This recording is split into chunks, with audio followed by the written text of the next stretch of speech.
आ जाओ भाई, अब अपना नया चैप्टर शुरू कर लेते हैं, टेंस।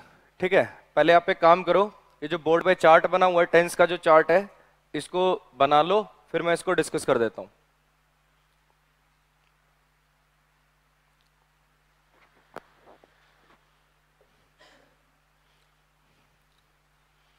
आ जाओ भाई, सबसे पहले ये समझो कि टेंस होता क्या है। टेंस की definition, it is a form of verb which represents a particular point of time. Tense verb की एक फॉर्म होती है जो किसी पर्टिकुलर पॉइंट ऑफ टाइम को रिप्रेजेंट करती है। टेंस क्या है? टेंस वर्ब की एक फॉर्म है जो किसी पर्टिकुलर पॉइंट ऑफ टाइम को रिप्रेजेंट कर दे। अब एक चीज समझना, इसमें दो टर्म आ रही हैं, फॉर्म ऑफ वर्ब और दूसरा है पर्टिकुलर पॉइंट ऑफ टाइम। अगर मैं आपको कोई सेंटेंस कहूं, मैं परसों घर जाऊंगा, अब ये प्रेजेंट है, पास्ट है कि फ्यूचर है? फ्यूचर है। मैं पिछली दिवाली घर गया था, प्रेजेंट है, पास्ट है कि फ्यूचर है? पास्ट। समझ आ रहा है? कैसे पता चल रहा है? जाऊंगा, था, इन सबसे पता चल रहा है।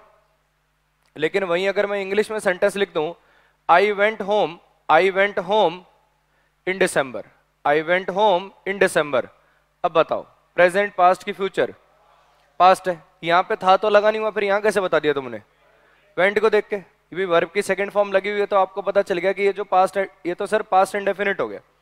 ऐसे अगर मैं कह दूं आई विल गो होम इन मार्च, अब बताओ फ्यूचर हो गया।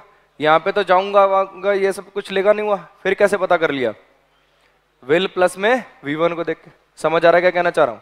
तो बेसिकली हो क्या रहा है, वर्ब की एक फॉर्म लिख देता हूं मैं, एक वर्ब की फॉर्म लिख रहा हूं जो किसी पर्टिकुलर पॉइंट ऑफ टाइम को रिप्रेजेंट कर रही है, जो किसी पर्टिकुलर पॉइंट ऑफ टाइम को रिप्रेजेंट कर रही है, और इसी वर्ब की फॉर्म का नाम टेंस है। समझना, किसी भी भाषा का जो मेन मकसद होता है वो क्या होता है? विचारों का आदान प्रदान। विचारों के आदान प्रदान में दो इंफॉर्मेशन सबसे क्रूशियल होती हैं, और वो दो इंफॉर्मेशन क्या है? क्या हुआ और कब हुआ। ठीक, एक ना आवाज इको कर रही है, मैं थोड़ा सा इसको चेंज कर देता हूं।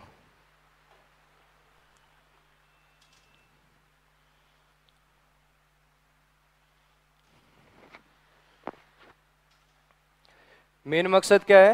विचारों का आदान प्रदान। उसके अंदर मेन क्रूशियल इंफॉर्मेशन क्या होती है? क्या हुआ और कब हुआ। क्या हुआ जो होता है वो हमें पता चलता है वर्ब से। वर्ब से यानी जैसे ईट वर्ब लगी होगी तो काम होगा खाने का, सिंग वर्ब लगी होगी तो काम होगा गाने का, डांस वर्ब लगी होगी तो काम होगा नाचने का। और दूसरी क्रूशियल इंफॉर्मेशन होती है वो काम कब हुआ, और वो कैसे पता चलता है? मतलब अपन को टाइम पता करना है। टाइम का पता कैसे चलता है? जैसे हिंदी में पता चल रहा था जाऊंगा, गया था, इन सब से, इंग्लिश में पता चल रहा है वर्ब की फॉर्म से। कैसे? आपको एक पर्टिकुलर टेंस लगा के दिया जाता है, और वो जो टेंस होता है वो कैसे क्रिएट होता है? किसी पर्टिकुलर वर्ब की फॉर्म से क्रिएट होता है। समझ आया क्या कहना चाह रहा हूं मैं? है क्या चीज? आप एक वर्ब लिख रहे हो, वर्ब की फॉर्म लगा रहे हो, वर्ब की फॉर्म से टेंस बन रहा है, और टेंस से टाइम का पता चल रहा है। स्टेप नंबर 1 वर्ब लिखना, वर्ब से पता चला क्या हुआ, वर्ब की फॉर्म लिखना, उससे टेंस बनेगा, टेंस से टाइम का पता चल जाएगा। इतनी कहानी क्लियर? तो टेंस क्या है? टेंस कुछ भी नहीं है, टाइम को बताने का एक तरीका है। टेंस क्या है? टेंस टाइम को बताने का एक तरीका है। टेंस वर्ब की एक फॉर्म होती है जो किसी पर्टिकुलर पॉइंट ऑफ टाइम को रिप्रेजेंट करती है। जैसे अपन टेंस देख लेते हैं यानी वर्ब की फॉर्म को देख लेते हैं, हमें टाइम का पता चल जाता है। इतनी कहानी क्लियर? अब देखो टेंस है अपने पास ये 12, प्रेजेंट, पास्ट, फ्यूचर और चार चार इनके टाइप्स। ठीक है, अब अपने को क्या करना है? सबसे पहला, टेंस को ना मैं 3 पार्ट के अंदर डिवाइड कर रहा हूं। सबसे पहला पार्ट है अपने पास identification of tenses. Identification of tenses का मतलब क्या है? मैं बोर्ड पे कोई भी सेंटेंस लिखूं, आपको उसका टेंस पता होना चाहिए। अब टेंस अपन जो पढ़ेंगे वो हिंदी विंदी से नहीं पढ़ेंगे। हिंदी विंदी से बचपन में टेंस पढ़ाया जाना चाहिए, और मुझे लगता है बहुत जरूरी है। ट्रांसलेशन जिस बच्चे को सीखनी होती है, सबसे पहला टॉपिक उसको टेंस ही पढ़ाया जाना चाहिए। लेकिन अब अपन हिंदी विंदी से नहीं पढ़ेंगे। टेंस है, ये लगा लो, ये अकेला चैप्टर 50 नंबर का है। 50 नंबर का कैसे है? सारा वॉइस इस पे बेस्ड है, नरेशन इस पे बेस्ड है। अगर जिस बच्चे को टेंस नहीं आता उसको कभी वॉइस नरेशन नहीं आ सकता। तो 20 नंबर का वॉइस हो गया, 25 नंबर का नरेशन हो गया। एसएससी मेंस के लिए बता रहा हूं। तो और प्री के अंदर घुमा फिरा के कहीं ना कहीं, और मेंस के अंदर घुमा फिरा के कहीं ना कहीं डायरेक्ट टेंस का भी रोल आ ही जाता 5 नंबर का। तो अकेला चैप्टर 50 नंबर कंटेन कर रहा, तो इसको ध्यान से पढ़ेंगे, समझ लेंगे। सबसे पहला पोर्शन में आपको क्या करा रहा हूं? Identification of tenses. Identification of tenses का मतलब क्या है? आप सेंटेंस पढ़ें तो आपको पता होना चाहिए कि ये जो वर्ब है ये कौन से टेंस के अंदर है, और उसको हम करेंगे वर्ब के स्ट्रक्चर से। आप हर एक वर्ब का स्ट्रक्चर याद करेंगे कि कौन से टेंस में वर्ब का क्या स्ट्रक्चर होता है, और उससे करेंगे अपन टेंस को, ना कि हिंदी विंदी से। चलिए शुरू कर लेते हैं। प्रेजेंट इंडेफिनिट का क्या स्ट्रक्चर है? वर्ब की पहली फॉर्म। प्रेजेंट इंडेफिनिट का क्या स्ट्रक्चर है? वर्ब की पहली फॉर्म। जैसे my mother goes to temple daily, my mother goes to temple daily, इसके अंदर मेन वर्ब क्या है? क्या है मेन वर्ब? गोज है। अब ये गोज वर्ब की कौन सी फॉर्म है? पहली फॉर्म है। अगर ये पहली फॉर्म है तो टेंस कौन सा हो गया? Present indefinite. अब आप इसके अंदर हिंदी विंदी नहीं करेंगे, मेरी माताजी जाती हैं, ती है, ता है, ते हैं, तो प्रेजेंट इंडेफिनिट हो गया। ऐसे नहीं करना आपको, आपको सिंपली ये देखना गो, वेंट, गॉन, वर्ब की पहली फॉर्म लगी हुई है जी, प्रेजेंट इंडेफिनिट हो गया। इतनी कहानी clear? Aman teaches English, teach, taught, taught. Aman teaches, teach, teaches, कौन सी फॉर्म होती है? ये वर्ब की पहली फॉर्म है। वर्ब की पहली फॉर्म है तो प्रेजेंट इंडेफिनिट हो गया। कोई दिक्कत?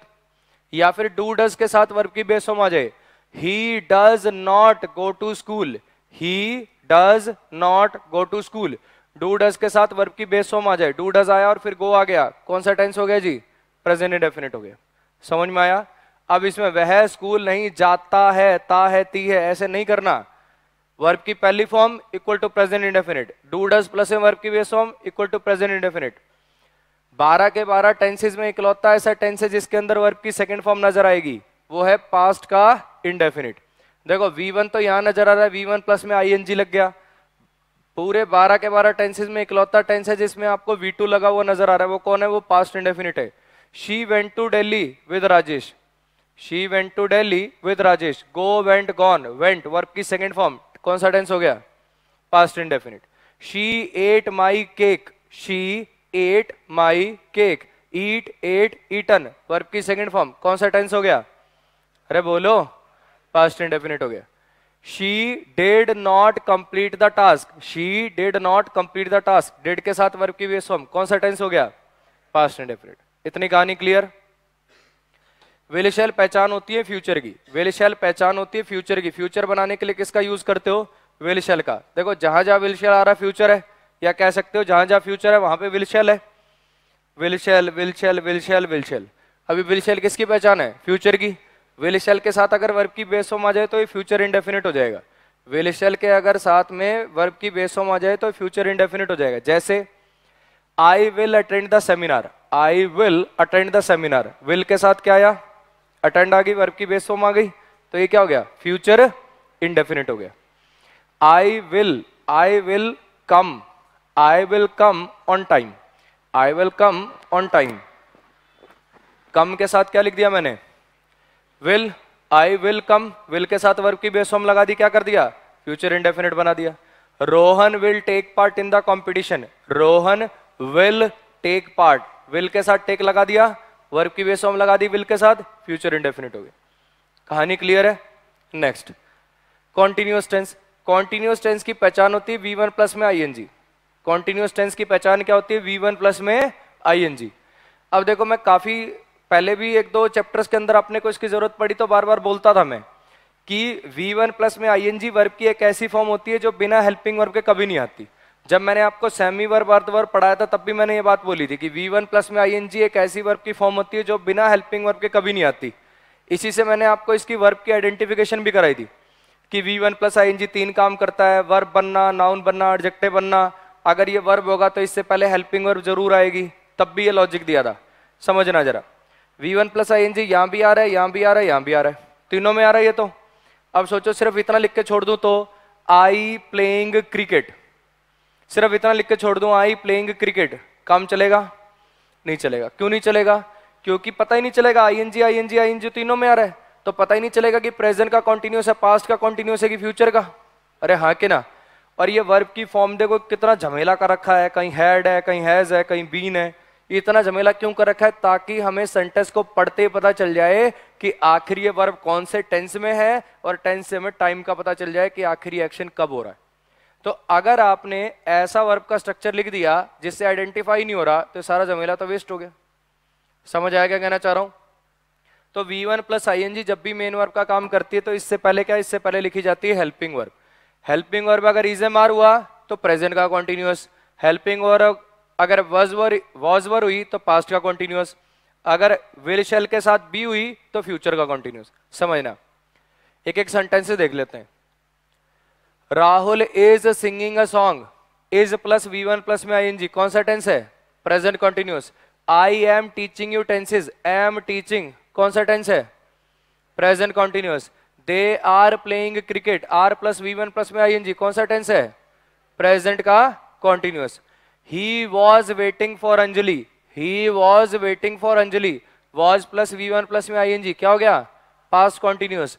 दे were fighting with each other, they were fighting with each other, they were fighting, were plus V1 plus में ING, क्या हो गया? पास्ट का कॉन्टिन्यूअस। समझ में आया? I will be teaching you tenses, I will be teaching, will plus B plus V1 plus में ING, future continuous। समझ आया? Rohan will be taking part in the competition, Rohan will be taking part in the competition, कौन सा हो गया? Future continuous. इतनी कहानी clear है? अब एक चीज यहां पे नोटिस करना, इसके अंदर was were plus V1 plus में ING, विल बी, ये is MR plus V1 plus में ING, यहां इस पे नोटिस करो, देखो बी, ये पता क्यों लगानी पड़ रही है? देखो ये मॉडल है विल शैल, और अपन जानते हैं कि मॉडल के बाद कौन सी फॉर्म आती है वर्ब की? बेस फॉर्म आती है। और हम ये भी जानते हैं कि कॉन्टिन्यूस बनाना है तो V1 प्लस में ING चाहिए। अरे हाँ के ना, ये कह रहा है कि कॉन्टिन्यूस बनाना है, ये ऊपर वाली ऐसे, ये जो आपका कॉलम है ये कह रहा है कि V1 प्लस ING बनने लगाए बिना मैं कॉन्टिन्यूस नहीं बनने दूंगा। समझ आया? और ये कह रहा है कि विल शैल लगे बिना मैं फ्यूचर नहीं बनने दूंगा, और दोनों का आपस में तालमेल नहीं बैठता। मॉडल कहता है कि मुझे बेस फॉर्म दे दो, कॉन्टिन्यूस टेंस कहता है कि V1 प्लस ING चाहिए। क्या इलाज है? इससे होती है इनकी रजामंदी। समझ आया? विल शैल को अपनी बेस फॉर्म मिल गई और इसको अपनी हेल्पिंग वर्ब मिल गई। क्लियर हो गई इतनी कहानी? इसलिए यहाँ पे बी की फॉर्म लगा के इसको हेल्पिंग वर्ब की तरह से काम में ले लेते। इतनी पिक्चर क्लियर है? नेक्स्ट पे आ जाओ। परफेक्ट टेंस का स्ट्रक्चर क्या है? परफेक्ट टेंस का स्ट्रक्चर है हैज है प्लस में वर्ब की तीसरी फॉर्म। मतलब परफेक्ट के ये सारे के सारे स्ट्रक्चर है। परफेक्ट टेंस कौन मेन पहचान क्या है? परफेक्ट टेंस की वर्ब की तीसरी फॉर्म। जैसे यहाँ पे कॉन्टिन्यूअस टेंस की क्या पहचान थी? V1 प्लस में ING। ऐसी परफेक्ट टेंस की क्या पहचान है? वर्ब की तीसरी फॉर्म।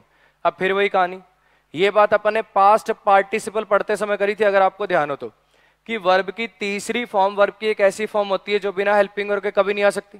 याद आ रही होगी ये बात? वर्ब की तीसरी फॉर्म बिना हेल्पिंग वर्ब के क्यों नहीं आती? क्योंकि अगर वर्ब की तीसरी फॉर्म अकेली लिख के छोड़ दोगे तो पता कैसे चलेगा? अगर ऐसा लिख दूं, Mohan return a letter, Mohan return a letter, बोलो कौन सा टेंस है? पता लगा लोगे क्या? पता ही नहीं लगा पाओगे। तो फिर आपको क्या करना पड़ेगा? V3 को सपोर्ट करने के लिए आपको एक हेल्पिंग वर्ब लिखनी पड़ेगी, क्योंकि V3 तो तीनों में आ रहा है। तो मैं कह रहा था वर्ब की तीसरी फॉर्म जो होती है वो पहचान होती है परफेक्ट टेंस की। अब सिर्फ अगर वर्ब की तीसरी फॉर्म लगा के छोड़ दूं तो पता ही नहीं चलेगा प्रेजेंट का परफेक्ट है, पास्ट का परफेक्ट है कि फ्यूचर का। तो अपने को क्या करना पड़ेगा? अपने को इसके सपोर्ट में हेल्पिंग वर्ब लिखनी पड़ेगी। अगर हैज हेल्पिंग वर्ब है तो प्रेजेंट का परफेक्ट हो जाएगा, अगर हैड हेल्पिंग वर्ब है तो पास्ट का परफेक्ट हो जाएगा, और अगर विल शैल प्लस में है प्लस में वर्ब की तीसरी फॉर्म है तो फ्यूचर का परफेक्ट हो जाएगा। अब जब अपन परफेक्ट टेंस देखेंगे ये वाला और ये वाला, तो अपन जानेंगे कि ये ना रिलेटिव होते हैं हमेशा। रिलेटिव का मतलब किसी दूसरे की तुलना में। ये तो हमेशा एब्सोल्यूट होता है। जैसे Rohan has completed the task, आप अकेला इसको यूज कर सकते हो, लेकिन आप ऐसे नहीं लिख पाओगे Rohan had completed the task. इसके साथ आपको कोई दूसरा एक्शन लिखना पड़ेगा। Rohan had completed the task before his father came, Rohan had completed the task before your arrival. आपको कुछ ना कुछ इसके साथ जरूर लिखना पड़ेगा। और same is the case with future perfect. फिर से समझ लो, वर्ब की तीसरी form equal to perfect tense. अब परफेक्ट टेंस में कौन सा है बताएगा? इसके साथ लगने वाली हेल्पिंग वर्ब। अगर हैज हेल्पिंग वर्ब है तो प्रेजेंट का परफेक्ट, अगर हैड हेल्पिंग वर्ब है तो पास्ट का परफेक्ट, अगर विल शैल प्लस में हैव हेल्पिंग वर्ब है तो फ्यूचर का perfect.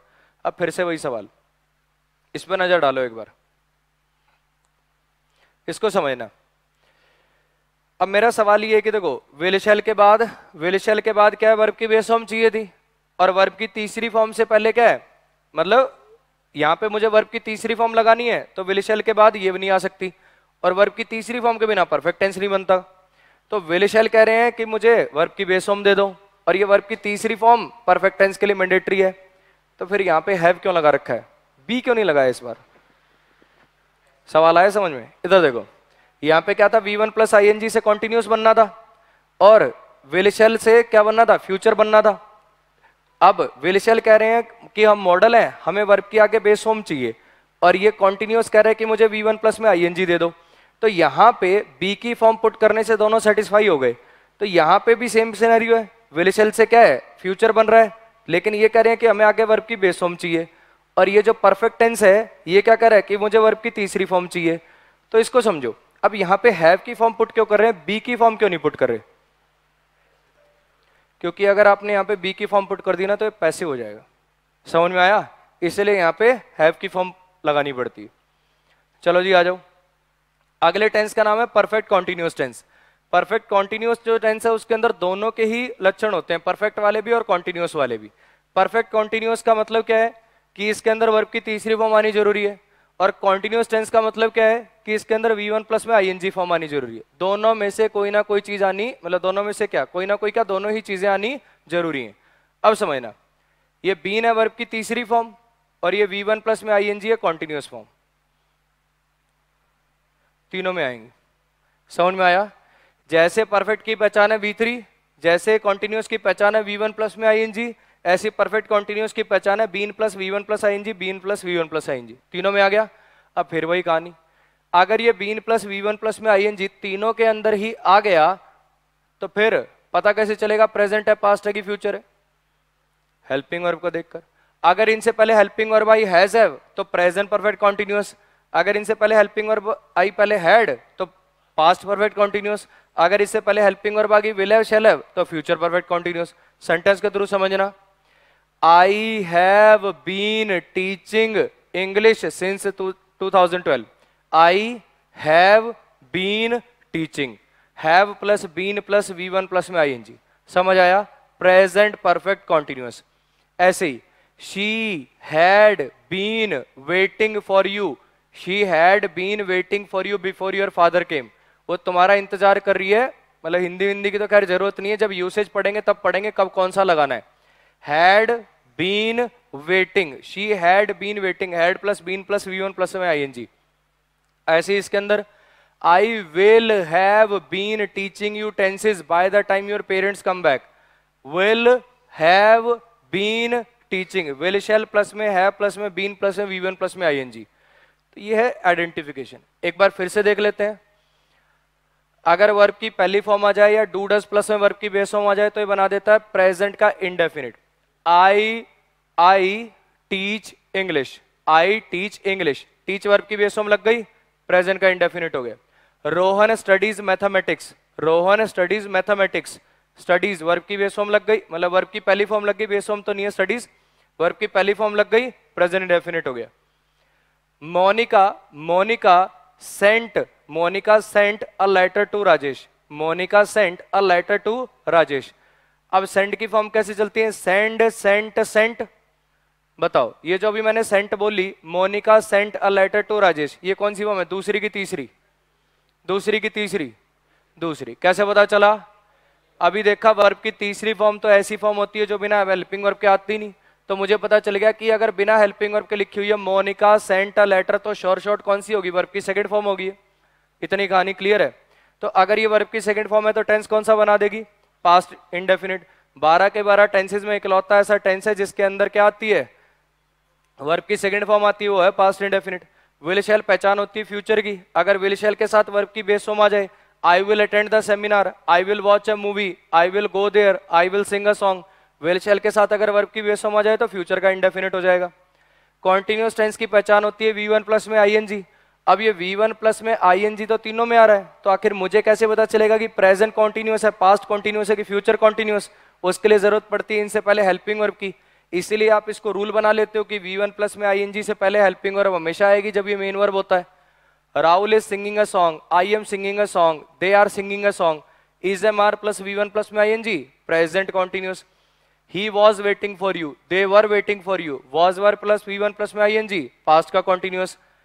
I will be singing a song, he will be singing a song, we shall be singing a song, will shall plus में B plus में V1 plus में ING, future continuous. Verb की तीसरी form पहचान होती है perfect tense की। अब अकेली V3 से तो काम नहीं चलेगा क्योंकि V3 तो तीनों में आ रही है, तो इससे पहले अपने को हेल्पिंग वर्ब की जरूरत पड़ेगी। हैज हैव हेल्पिंग वर्ब हो तो present perfect. He has won a gold medal, he has won a gold medal. अब विन की फॉर्म कैसे चलती है? Win won won. अब ये जो मैंने वॉन बोली है कौन सी, दूसरी की तीसरी? तीसरी। कैसे पता चलेगा? इससे पहले हेल्पिंग वर्ब है, ही has won a gold medal. Has plus verb की तीसरी फॉर्म क्या हो गया? परफेक्ट टेंस हो गया, और वो भी किसका? प्रेजेंट का। She had completed the task before her father came. She had completed, complete completed completed, दूसरी भी कंप्लीटेड और तीसरी भी कंप्लीटेड। ये कौन सी है? तीसरी। कैसे पता चला? इससे पहले हेल्पिंग वर्ब है, she had completed the task before her father came. तो हैड कंप्लीटेड से क्या बन गया? पास्ट का परफेक्ट बन गया। आगे एक और वर्ब भी है, उसका अपना अलग टेंस है। Will shall plus have plus V3। I will have solve the questions by the time you come back. Will plus have plus verb की तीसरी form, I will have solve the questions, perfect tense हो गया future का। इतनी कहानी clear? Perfect continuous में दोनों के ही गुण होंगे, परफेक्ट के भी कॉन्टिन्यूअस के भी। परफेक्ट का गुण कौन सा है? वर्ब की तीसरी फॉर्म आना, वो कौन सी है? बीन है। ऐसी कॉन्टिन्यूअस का गुण कौन सा है? V1 प्लस में ING आना, वो ये रहा। इतनी कहानी आई समझ में? अब देखो हैज हैव, ये बीन लगाने के पड़ रहा है, समझ रहे हो ना? हैज हैव कह रहे हैं कि हमारे पास तो वर्ब की तीसरी फॉर्म आती है, वो दे दो, और कॉन्टिन्यूअस बनने के लिए आपको V1 प्लस में ING चाहिए थी। ये हैज हैव हैड जितने भी हैं ये सब के सब क्या कर रहे हैं? ये कह रहे हैं कि हमें तो हमारे बाद में वर्ब की तीसरी फॉर्म चाहिए। यहाँ पे तो और भी बड़ा माजरा है, ये मॉडल कह रहे हैं हमें अपने बाद वर्ब की बेस फॉर्म चाहिए, और वर्ब की बेस फॉर्म के हैव के बाद ये कह रहा है कि हमें तो V1 प्लस में ING चाहिए। तो सबको सेटिस्फाई कर रखा। यहाँ पे हैज हैव के बाद वर्ब की तीसरी फॉर्म लगा दी और V1 प्लस में ING लिख दिया, इसके लिए हेल्पिंग वर्ब हो गई। समझ आ रहा है क्या कहना चाह रहा हूँ? V1 प्लस ING से पहले बी की फॉर्म हेल्पिंग वर्ब चाहिए होती है, ये भी खुश हो गया। हैज हैव के बाद V3 चाहिए होती है, ये भी खुश हो गया। तो ऐसे करके सारे स्ट्रक्चर बना रखे हैं। I have been teaching English, I have been waiting for you, I have been sleeping since 7 AM। तो have plus been plus V1 plus में ING, present perfect continuous. She had been dancing, she had been dancing before his father came home.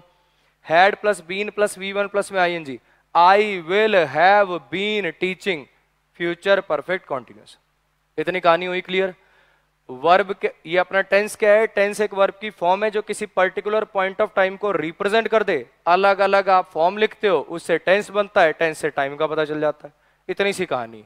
अब आपने क्या करना है? सारे के सारे स्ट्रक्चर अपन ने देख लिए। अब ये स्ट्रक्चर आपको दिमाग में अपने सेट करने हैं। मैं कुछ सेंटेंसेस लिखूंगा और उनकी बिना हिंदी किए आप मुझे उस वर्ब का टेंस बता देंगे। इतनी पिक्चर क्लियर है? इसको नोट कर लो बढ़िया से, फिर मैं मिलता हूं आपके साथ सेंटेंसेस के साथ।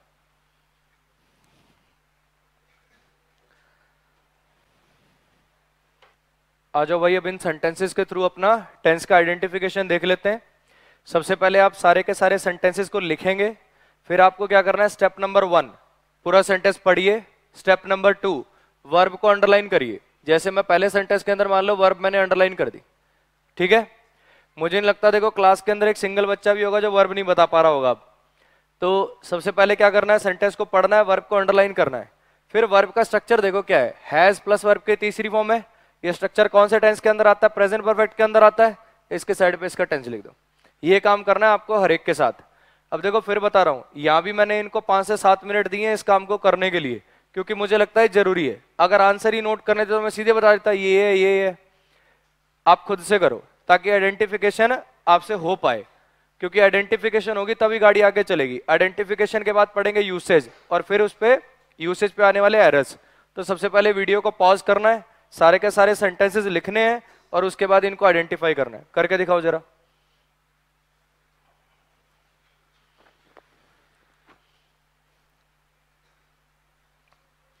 चलो जी आ जाओ। पहला वाला तो अपन ने कर ही लिया। इसके अंदर देखो ये वाला वर्ब का स्ट्रक्चर हो गया। अब मैं कह रहा हूं पार्क, पार्क्ड, पार्क्ड। ये तो V1 मतलब पार्क V1 हो गई, पार्क्ड V2 और पार्क्ड ही V3 है। तो पता कैसे चलेगा ये V2 है कि V3? हेल्पिंग वर्ब को देख के। इससे पहले हेल्पिंग वर्ब आ रही है, इसका मतलब ये वर्ब की तीसरी फॉर्म है। तो ऐसा कौन सा टेंस है जिसका स्ट्रक्चर है हैज प्लस में वर्ब की तीसरी फॉर्म? अरे बोलो, ये हो गया प्रेजेंट का परफेक्ट, प्रेजेंट परफेक्ट।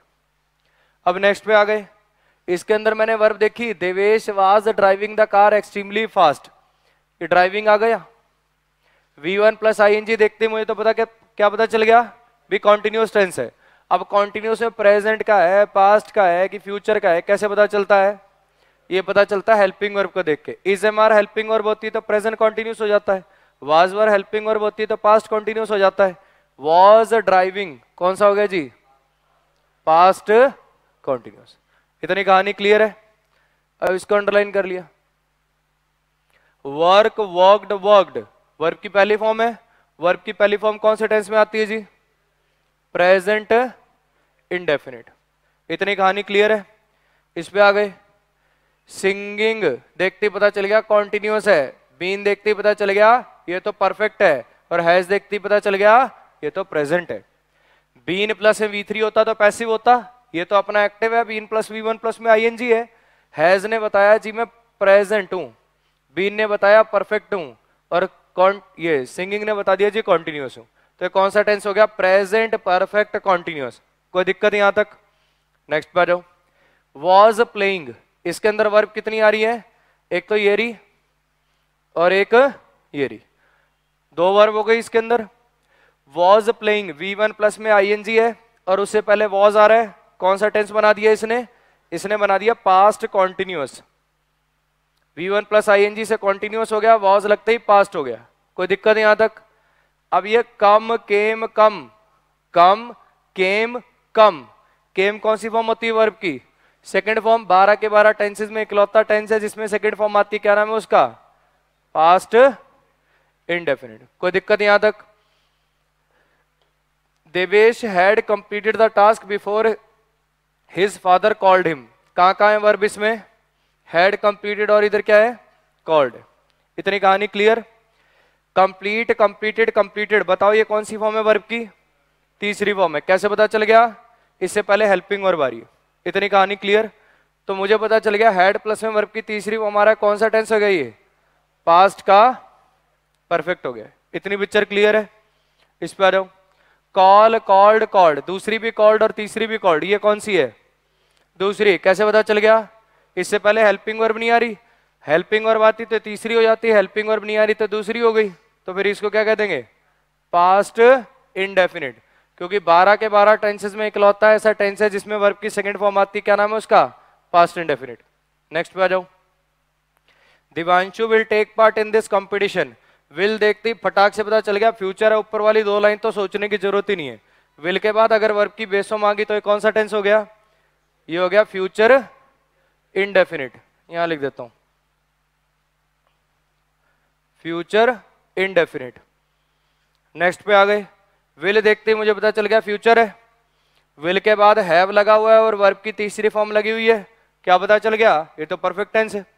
अगर वर्ब की तीसरी फॉर्म से पहले मतलब सॉल्ड से पहले हैव लगा हो तो तीसरी फॉर्म है, तीसरी फॉर्म पहचान होती है परफेक्ट टेंस की, और विल पहचान है फ्यूचर की, तो ये क्या बन गया? Future perfect. अब इसके अंदर एक वर्ब और भी होगी, क्योंकि ये जो फ्यूचर परफेक्ट है जब अपन पढ़ेंगे तो जानेंगे कि फ्यूचर परफेक्ट और ये जो पास्ट का परफेक्ट है ना, ये रिलेटिव टेंसेज होते हैं। इनके साथ ये दूसरा एक्शन या कोई दूसरा पॉइंट लिखना जरूरी होता है। ठीक, जब इनके यूसेज पढ़ाऊंगा तब पढ़ाऊंगा डिटेल में। तो अब दूसरा क्या टाइम दूसरा क्या एक्शन दे रखा है आपको? Come. Anika will have solved all this question by the time you come back.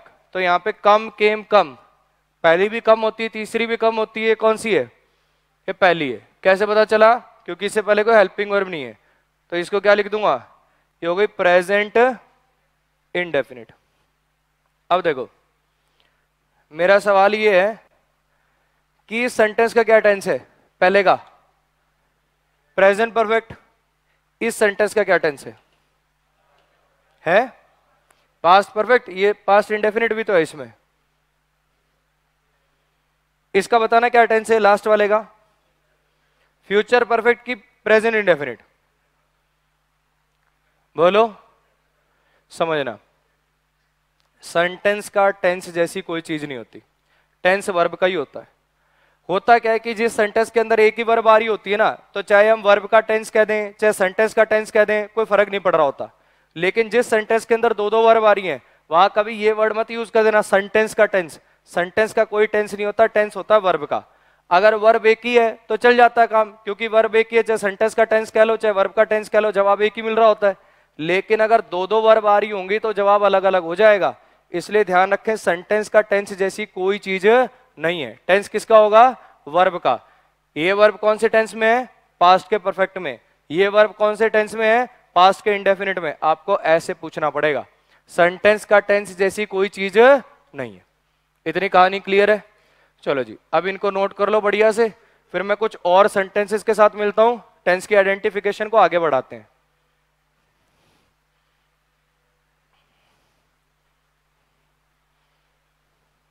आ जाओ भाई, अब इन सेंटेंसेस को और देख लेते हैं। सबसे पहले आपको क्या करना है, एक कोशिश खुद से। आप इन सेंटेंसेस को लिखेंगे, फिर वही मेन वर्ब को अंडरलाइन करना है और एक कोशिश खुद से करनी है। करके दिखाओ जरा एक बार।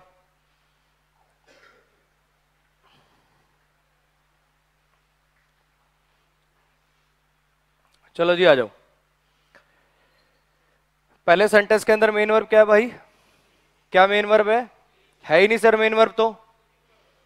सर मेन वर्ब है, लिंकिंग वर्ब है। जानता है हर बच्चा अपनी क्लास का कि बी की फॉर्म इंग्लिश ग्रामर में दो काम करती है, हेल्पिंग वर्ब बनना, मेन वर्ब बनना। अगर इसके बाद कोई मेन वर्ब नहीं तो खुद ही मेन वर्ब है। तो आपको मैंने प्राइमरी हेल्पिंग वर्ब में बताया था मॉडल्स के अंदर कि ये जो बी की फॉर्म्स है, is, am, are, be, was, were, been, being,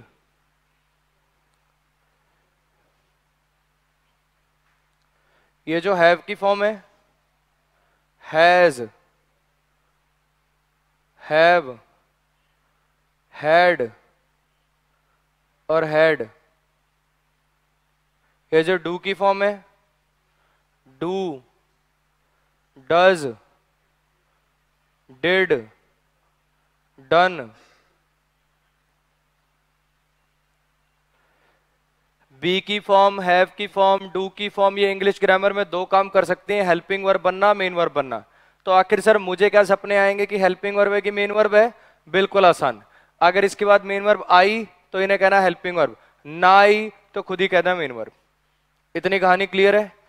B की फॉर्म, हैव की फॉर्म, डू की फॉर्म इंग्लिश ग्रामर में दो काम करती है, हेल्पिंग वर्ब बनना, मेन वर्ब बनना। अगर इसके बाद कोई मेन वर्ब आ जाए तो कहना जी हेल्पिंग वर्ब है। जैसे Aman is teaching tenses, is teaching, teaching main verb आ गया तो इज हेल्पिंग वर्ब हो गया। They were playing cricket, playing main verb आ गया तो वर हेल्पिंग वर्ब हो गया। अगर कोई और मेन वर्ब ना आए तो ये खुद ही क्या हो जाएंगे? मेन वर्ब हो जाएंगे। इतनी कहानी क्लियर? बी की फॉर्म, हैव की फॉर्म, डू की फॉर्म इंग्लिश ग्रामर में दो काम करते हैं, हेल्पिंग वर्ब बनना, मेन वर्ब बनना। अगर इसके बाद मेन वर्ब आए तो काम करेंगे हेल्पिंग वर्ब का, ना आए तो खुद ही हो जाएंगे मेन वर्ब। इतनी पिक्चर क्लियर है?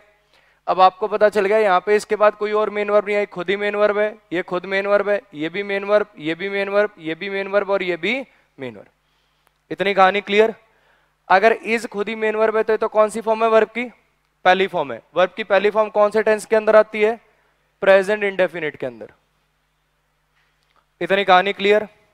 दे वर एक्सट्रीमली रिच, अब ये वर्ब कौन सी फॉर्म है? वर्ब की सेकंड फॉर्म है। सेकंड फॉर्म कौन से टेंस में आती है? Sir past indefinite. Rohan has a beautiful wife, अब ये हैज कौन सी फॉर्म है? वर्ब की पहली फॉर्म है। अगर ये पहली फॉर्म है तो टेंस कौन सा बना देगी? Present indefinite. Mukesh had a big house in 2012, Mukesh had a big house in 2012, ये हैड कौन सी फॉर्म है वर्ब की? ये दूसरी है कि तीसरी है?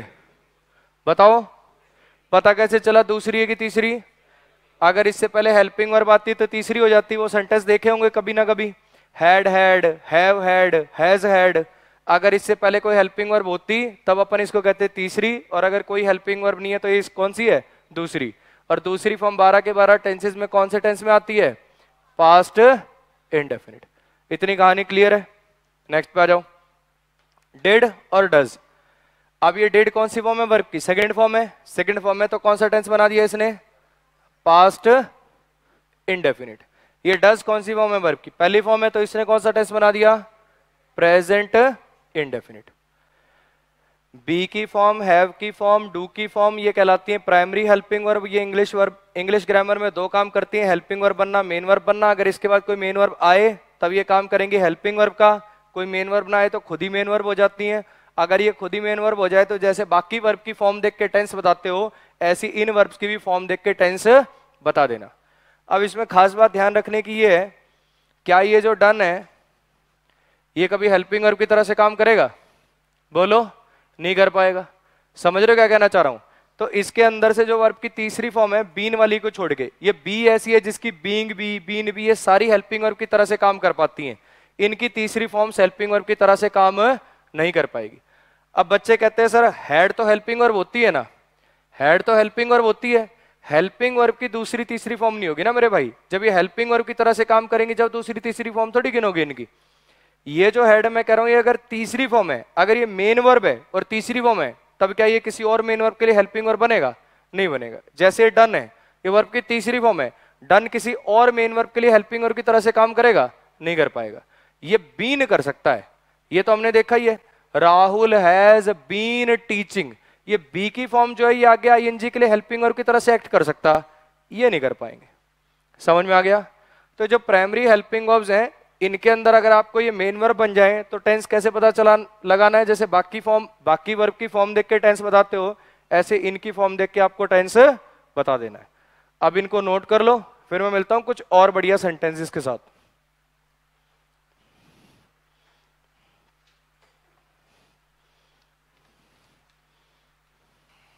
आ जाओ भाई, अब इन सेंटेंसेस को और देख लेते हैं। देखे होंगे, सुने होंगे काफी बच्चों ने ये वाले सेंटेंसेस, हैज, हैड, हैड वाले भी। आप एक काम करो, इन सेंटेंसेस को एक बार लिख लो और एक बार खुद से ट्राई करो इनका टेंस पता करने की, फिर मैं मिलता हूं।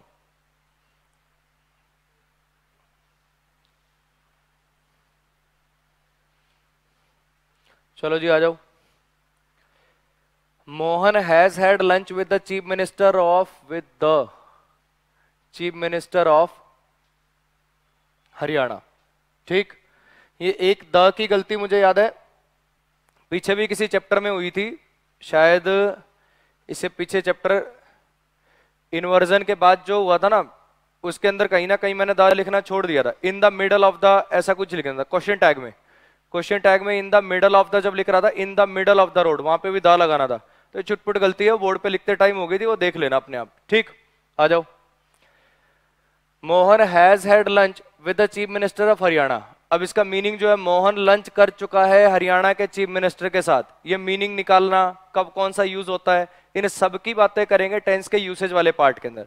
अभी मेरा मकसद सिर्फ इतना है कि ये जो सेंटेंस लिखा हुआ है, इसके अंदर जो वर्ब आ रही है, मैं इसका टेंस बता दूं। ठीक, समझना। अब इसका टेंस बताने के लिए आपके पास देखो ये दो लिखे हुए हैं। जिसने नहीं पढ़ रखा होता ये वाला स्ट्रक्चर, उसको तो ऐसे लगता है ये हैज हैड, ये क्या होता है, शायद टाइपिंग एरर हो गया। नहीं मेरे भाई, एकदम सही है, समझना जरा। मैं क्या कर रहा हूं, इसको उठा के यहां नीचे लिख रहा हूं, हैज और हैड। ठीक है, 10वीं क्लास के अंदर आपने वो सवाल करे होंगे प्रोबेबिलिटी वाले, करे थे, प्रायिकता। मेरे पास दो सिक्के हैं, दो सिक्के उछाल रहा हूं मैं, क्या क्या उसकी पॉसिबिलिटीज हो सकती हैं? Tail tail, head head, head tail, tail head, 4 case बनेंगे। ऐसी हैव की फॉर्म है। हैव की फॉर्म अंग्रेजी में क्या काम करती है? हेल्पिंग वर्ब बनना, मेन वर्ब बनना। इस हैज के पास कितने ऑप्शन है? 2 ऑप्शन है, हेल्पिंग वर्ब बनना, मेन वर्ब बनना। इसके पास कितने ऑप्शन है? 2 ऑप्शन है, हेल्पिंग वर्ब बनना, मेन वर्ब बनना। तो क्या क्या केस पॉसिबल है? Helping verb, helping verb, main verb, main verb, main verb, helping verb. और लास्ट सिनेरियो क्या पॉसिबल है? पहला वाला जो है ये तो बन जाए हेल्पिंग वर्ब, और ये वाला क्या बन जाए? Main verb. इतनी कहानी आई समझ में? अब मुझे बताओ, उसी को मैंने यहां पे लिख रखा है, क्या पहला केस पॉसिबल है किसी भी सिनेरियो में कि 2 हेल्पिंग वर्ब आ जाएं और मेन वर्ब सेंटेंस के अंदर एक भी ना हो? 2 हेल्पिंग वर्ब आ जाएं और मेन वर्ब सेंटेंस में एक भी ना हो। हेल्पिंग वर्ब का नाम हेल्पिंग वर्ब क्यों है? क्योंकि मेन वर्ब को हेल्प करती है। 2 हेल्पिंग वर्ब आ रही हैं, मेन वर्ब एक भी नहीं लिखी, गलत हो गया। दोनों मेन वर्ब बन जाए, 2 मेन वर्ब आ रही हैं, कंजंक्शन है ही नहीं। मेन वर्ब से बाद में हेल्पिंग वर्ब आ जाए, समझना एक बार ध्यान से। एक ये हैज लिखा हुआ है, एक ये हैड लिखा हुआ है, मुझे पता करना है कि इनमें से हेल्पिंग वर्ब कौन सी है, मेन वर्ब कौन सी है। दोनों तो मेन वर्ब होने से रही, दोनों हेल्पिंग वर्ब होने से रही, तो इसका मतलब दोनों के मेन वर्ब होने वाला और दोनों के हेल्पिंग वर्ब होने वाला केस तो गया। पहले मेन वर्ब आ जाए और फिर हेल्पिंग वर्ब आ जाए, ये भी पॉसिबल नहीं है। सिर्फ एक ही केस पॉसिबल है कि ये जो पहला है ये हेल्पिंग वर्ब बनेगा और ये दूसरा वाला है ये मेन वर्ब बनेगा। कोई दिक्कत? सेम केस सबके अंदर चलेगा। ये वाला हेड क्या काम करेगा? हेल्पिंग वर्ब का, ये मेन वर्ब का। ये हेल्पिंग वर्ब है, ये भी हेल्पिंग वर्ब है और ये हेड मेन वर्ब बनेगा। ये हेड, ये वाला हैव हेल्पिंग वर्ब बनेगा और ये वाला जो हेड है ये मेन वर्ब बनेगा। किसी को कोई भी दिक्कत है यहां तक?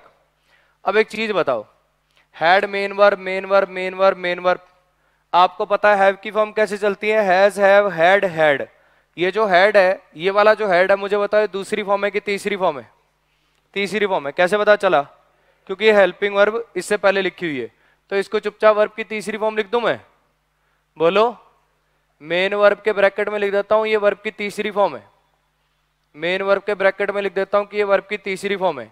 जैसे ही मैंने इसको वर्ब की तीसरी फॉर्म लिख दिया तो चीख चीख के बताने लग गया मैं परफेक्ट टेंस हूं, हाँ के ना?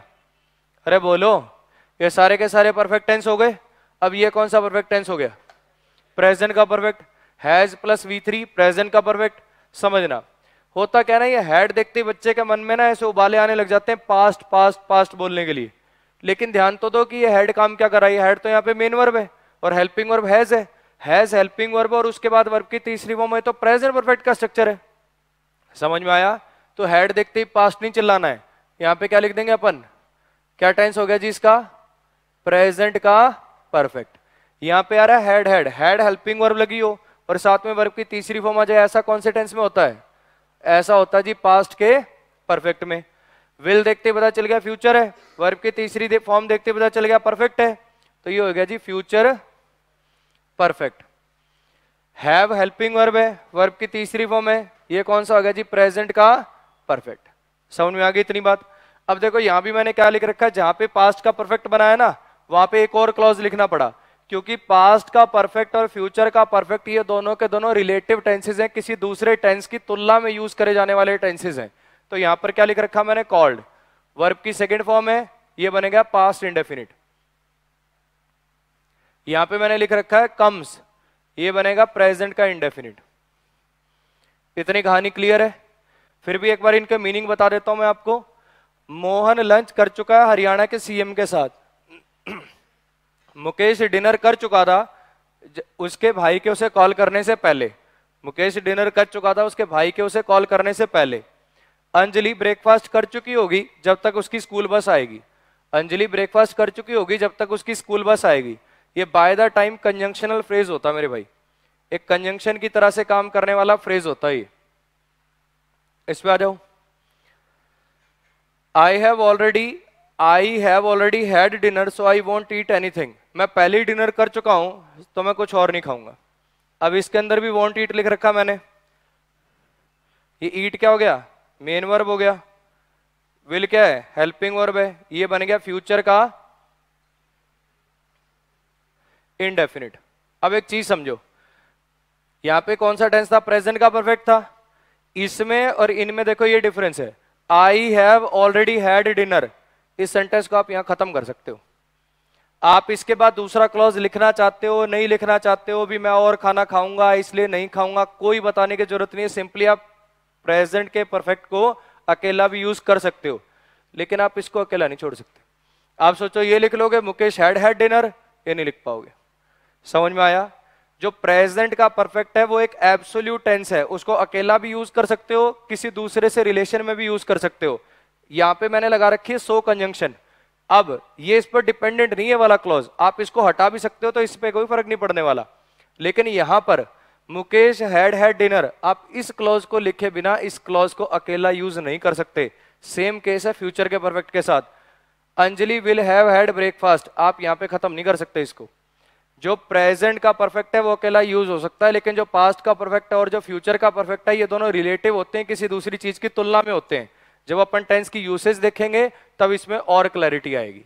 ठीक है, अभी के लिए आप इन सेंटेंसेस को नोट कर लो, फिर मैं मिलता हूं आपके साथ टेंस के नेक्स्ट सेक्शन के साथ जिसका नाम है टेंस का यूसेज। आप इसको नोट कर लो बढ़िया से। आ जाओ भाई, अब इनके और टेंस देख लेते हैं अपन। आपको करना क्या है, इन सबके सबको फिर से एक बार नोट करना है और खुद से एक बार कोशिश करनी है इनका टेंस आइडेंटिफाई करने की। करके दिखाओ एक बार जरा।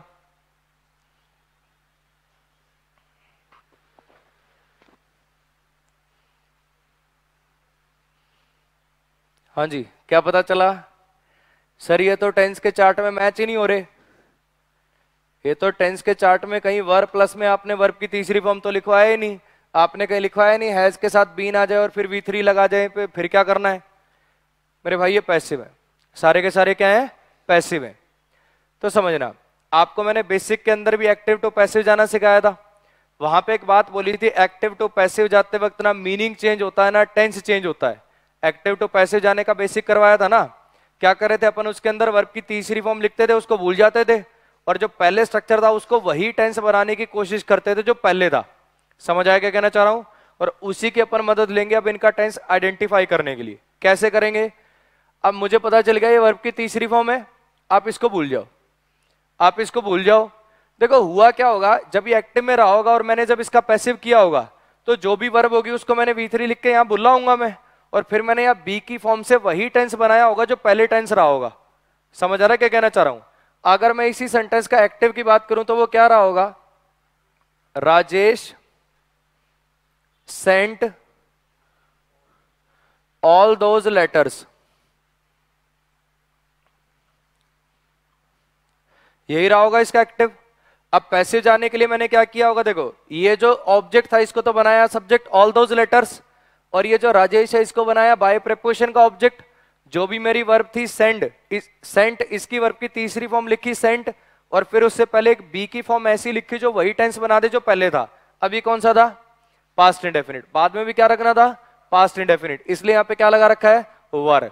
लेटर्स प्लूरल है इसलिए वर आ गया, सिंगुलर कोई चीज होती तो वॉज आ जाता। इसी चीज का मैं हेल्प लूंगा इसकी आइडेंटिफिकेशन में। अब इसको अगर मैं बोलता हूं तो यहां पे मैंने वही टेंस क्रिएट कर रखा जो पहले था, यहां पे वही टेंस क्रिएट करूंगा जो पहले था। अभी कौन सा टेंस है ये? अगर सिर्फ वर्ब की बात करूं तो कौन सा टेंस है ये टेंस है पास्ट इंडेफिनिट। तो पहले भी कौन सा रहा होगा? Past indefinite. तो इस सेंटेंस में आपको पता है एक्टिव टू पैसिव जाते वक्त ना मीनिंग चेंज होता है ना टेंस चेंज होता है। तो पहले भी क्या रहा होगा? पास्ट इंडेफिनिट, और अब भी इसका फिर क्या हो गया? Obviously past indefinite. तो मैंने इसका टेंस लिख दिया पास्ट इंडेफिनिट। कहानी क्लियर है?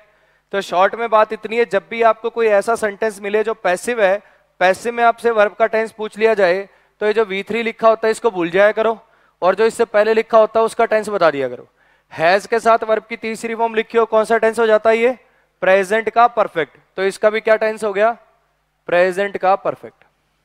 इतनी कहानी क्लियर है?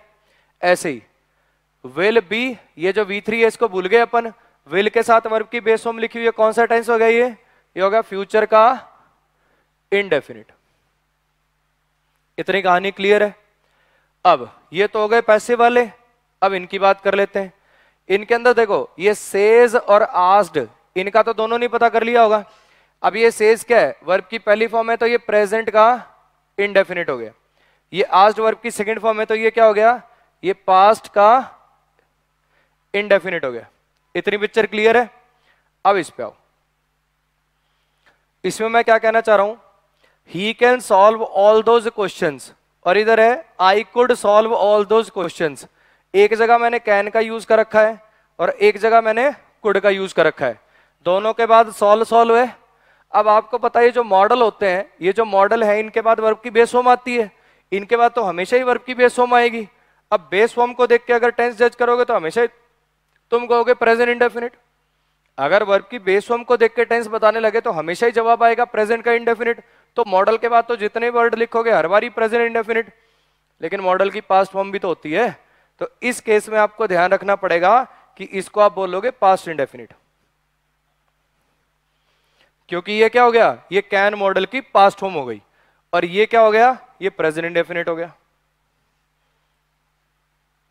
तो ध्यान रखना, अगर आपको सब क्लॉज के अंदर, सब क्लॉज मेन क्लॉज तो पहचानना जानते हो ना, ये हो गया आपका मेन क्लॉज, कंजंक्शन आ रही है इसलिए ये वाला हो गया सब क्लॉज। सब क्लॉज के अंदर अगर आपको कुड लिखा दिख जाए, माइट लिखा दिख जाए, वुड लिखा दिख जाए, तो समझ जाना कि ये पास्ट बना रहा है। यहाँ पे मॉडल के बाद हमेशा वर्ब की मॉडल के बाद वर्ब हमेशा बेस फॉर्म में आती है, तो अगर इसको देख के टेंस आइडेंटिफाई करेंगे तो एक ही जवाब आएगा हमेशा। ऐसी गेम है डू डज का, देखना डू डज के साथ हमेशा वर्ब की बेस फॉर्म आती है, चाहे डू हो चाहे डज हो चाहे डिड हो, वर्ब की बेस फॉर्म आएगी। तो वर्ब की बेस फॉर्म को देख के तो टेंस अपन बता ही नहीं पाएंगे, क्योंकि उसमें तो हमेशा ही जवाब क्या मिलेगा, पास्ट का, सॉरी प्रेजेंट का इंडेफिनिट। तो इसीलिए डू डज डिड के केस में भी आप किसको देख के टेंस बताते हो, डू डज डिड को देख के। डू डज है प्रेजेंट इंडेफिनिट, डिड है पास्ट इंडेफिनिट। ऐसे यहां पर कैन है प्रेजेंट इंडेफिनिट, कुड है पास्ट इंडेफिनिट।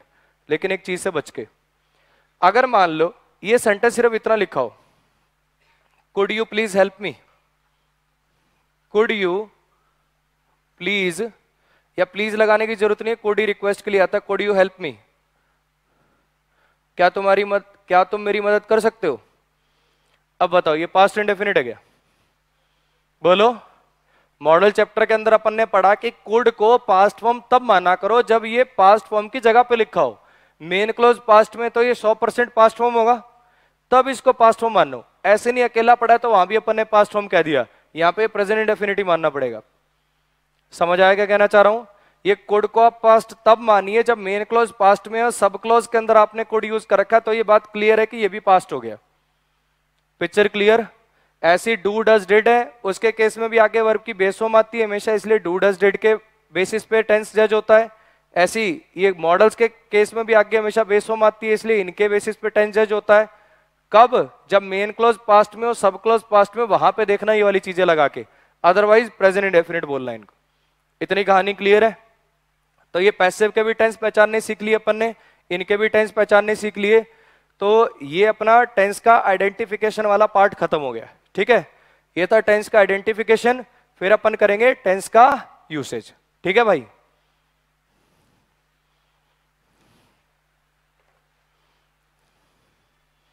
आ जाओ भाई, टेंस के अपने नेक्स्ट पोर्शन को देख लेते हैं, जिसका नाम है यूसेज ऑफ टेंसेस, जिसके अंदर हम पढ़ेंगे कि कौन कौन सा टेंस कहां कहां यूज करते हैं, क्या उस टेंस का मीनिंग होता है, कब कौन से को यूज करा जाता है, ये सब देखना अपने को इसमें। ठीक है, अब ये सारे के सारे सेंटेंसेस नोट करने से पहले, इनको समझने से पहले एक छोटा सा कॉन्सेप्ट समझ लो, वो आपको इनको करने में हेल्प करेगा।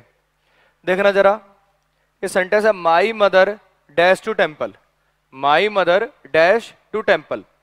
अब मैं आपको इसके लिए ऑप्शन दे रहा हूं, ठीक, आप मुझे बताना कि इसके अंदर से कौन सा ऑप्शन सही है। पहला, my mother goes to temple. दूसरा, my mother went to temple. तीसरा, my mother has gone to temple. चौथा, my mother will go to temple. हाथ उठाओ जो कह रहे हैं सही है my mother goes to temple,